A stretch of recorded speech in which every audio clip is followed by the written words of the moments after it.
Hey everyone, so today I'm going to be doing some product reviews, and the first product review I'm going to be reviewing is the Maybelline Dream Smooth Mousse Foundation. I showed you guys this a long time ago, and at first I kind of liked it, and then the more I used it, the more I didn't like it. There's a lot of things I don't like about this product. Number one, I'm just going to go into like where you can find this. You can find this at any drugstore. They have it. I think I bought this at Walmart for like $6, $6.99 or something like that. I personally don't like this product. I wouldn't repurchase it. And yeah, so the first thing about this product is obviously the packaging. The Maybelline packaging is just so overdone. I mean, it's just kind of over the top. Like, the container just, yeah, it's horrible. Like, even the Dream Matte Powder, like, look at this. Like, what is all this? I mean, it's just all, just looks all funky. I mean, it just looks like it could be so much more simple than what it is. So, yeah. Which I love the Dream Matte Powder. I love the Dream Matte Mousse foundation. I used that for years.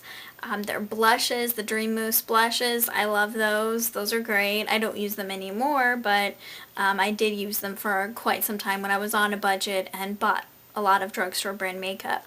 So this is not, it's not as matte as the Dream Matte Mousse. It's more of a, it's supposed to be more of a natural finish, more of a dewier finish. It's not, I wouldn't say that this is a dewy finish. I'd say it's more of just kind of a natural finish. The text, okay, so the packaging again, like, you open up the top, which I'm assuming this is the top. The packaging is just so unclear. You can't actually see the color through the packaging, which is actually really, really misleading. But you open the top up, and it looks almost something like a birth control thing, like, you know, where you keep your birth control. Like, that's just what it reminds me of. And you get a free little spongy to go with it. I find with this foundation you have to use a sponge or the 190. Every other brush I tried did not work at all. It was a disaster. It was a hot mess on my face. So I would recommend definitely using a sponge if you're going to use the foundation. So then on the bottom you twist it and it opens up. It's just, the packaging is just bulky in my opinion. And here's the product inside. The color I picked up, let me see here, and that's also another thing, it's like almost impossible to find where the colors are. 150 Classic Ivory, okay, and that was the second lightest shade. So there's one other lighter shade, which is definitely probably more my shade. I'm not quite sure though. It's really weird. In the Dream Matte Mousse foundations, I had no problem finding a color, and you could kind of see like the color you were getting.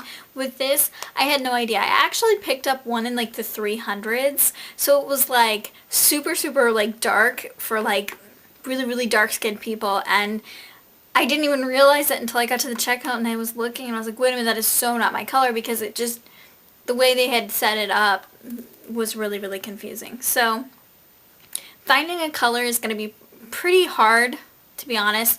This comes really, really wrapped, so you can't open it and see what the color is or anything like that. So you're kind of just guessing when you go to buy the product, which is really frustrating.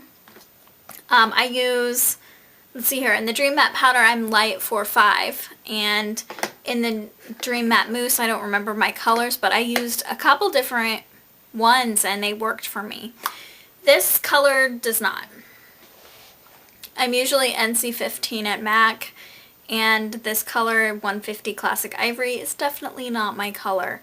There's a lot of pink undertones in this, and I thought at first that it matched my skin. There, I think you can see that better. And it really doesn't. Like I said, it has a very pinky, orangey kind of undertone to it. I don't know how well you can see. And let me blend it out for you. You can kind of see the glossy kind of texture it has. And then it just kind of dries into like a natural finish. And it blends really, really really well into the skin. Part of the problem that I have with the application of this foundation is that it just kind of disappears. And it's really hard to figure out what, like, you try to keep track of the areas you're doing, and then you're kind of like, did I do this spot, you know? Because I would notice, like, when I would look in certain lights, like, I could see where too much had been applied, and I applied it very, very lightly. It's just, I think, a matter of blending, because the minute you put this on your skin, it almost feels like it's dry and set. So it's very kind of fast drying, and I didn't like that, how it just kind of seeped into your skin. It just kind of stayed there. So applying this was just pretty much a nightmare for me. I didn't like it at all.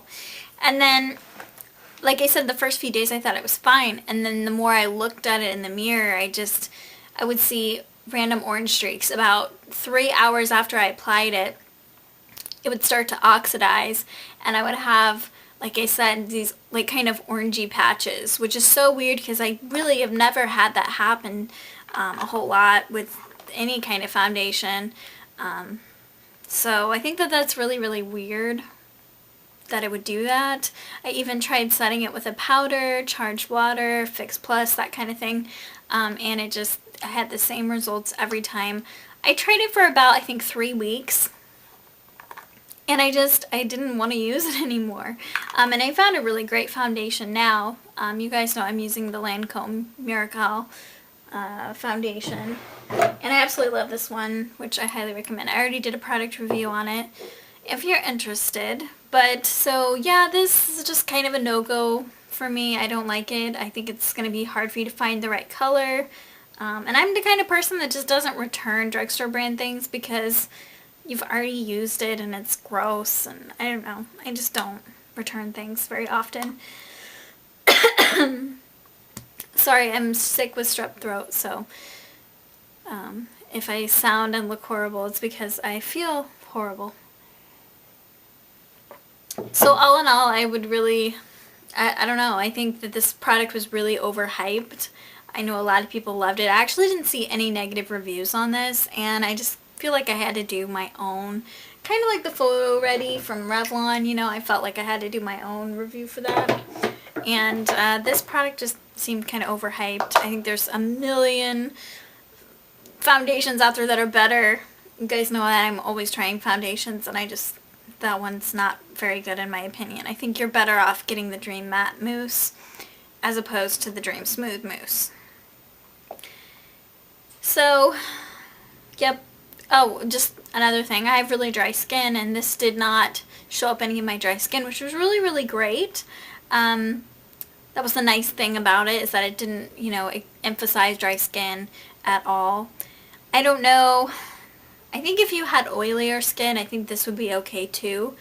It just, like I said, it oxidized on me, and it wasn't the right color to begin with. So I think that kind of set the tone for it, is that because it wasn't the right color, you know, and I could get away with it, but then, like I said, it would just kind of turn after a period of time. So I hope this review was helpful for you guys. Everybody's different in what they like and stuff, so I always encourage people to, you know, try things out themselves. But I think if you could get this on sale, you know, it might be something worth checking out if you can find the right color. But yeah, so that's the Dream Smooth Mousse Foundation by Maybelline. Hope you guys enjoyed this review. I'll talk to you later.